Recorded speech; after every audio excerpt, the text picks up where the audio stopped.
যৌবন বয়সে আপনি অনেক কাজ করতেছেন, অনেক টাকা ইনকাম করছেন, যত কাজ তত টাকা, স্যার রাইট কিনা? আপনার বয়স বাড়ার সাথে সাথে আপনার কাজের পরিমাণ কমে গেল, আপনার ইনকামটাও কমে গেল, বয়স আরো বাড়তেছে, কাজ কমতেছে, ইনকাম কমতেছে, কাজ কমতে কমতে কোনো একটা সময় আপনার হাতে কাজও নাই, আপনার ইনকামও নাই। পেনশন আর টেনশন, টেনশন থেকে high pressure, stroke, yes or no?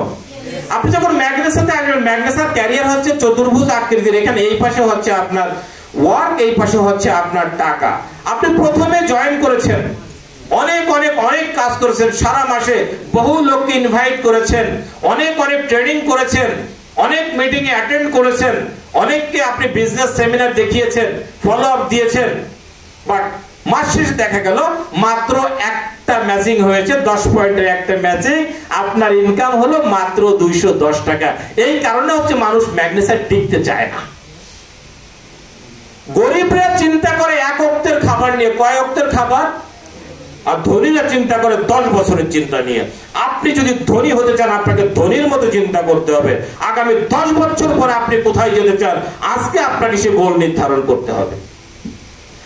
দ্বিতীয় মাসে দেখেন কি, দ্বিতীয় মাসে কি হলো দেখেন, আগে ছিলেন একা, এখন হয়ে গেছেন 3 জন। আপনার একজনের কাজ যখন 3 জন করবেন, তখন কাজ কিছুটা কমে যাবে, ইনকাম বেড়ে যাবে, রাইট কিনা? 3 জন কাজ করলে ইনকাম বাড়বে না? ইনকাম বেড়ে যাবে। পরবর্তী মাসে দেখেন আপনার লোক বাড়ার কারণে কাজ কমে গেল, ইনকাম বেড়ে গেল। এভাবে কোনো একটা সময় আপনার টিমে যখন 10,000 লোক হয়ে যাবে, তখন আপনার হাতে কোনো কাজ নেই, শুধু ইনকাম, ইনকাম আর ইনকাম। বুঝা গেছে বিষয়টা? তো এইটা হচ্ছে আপনার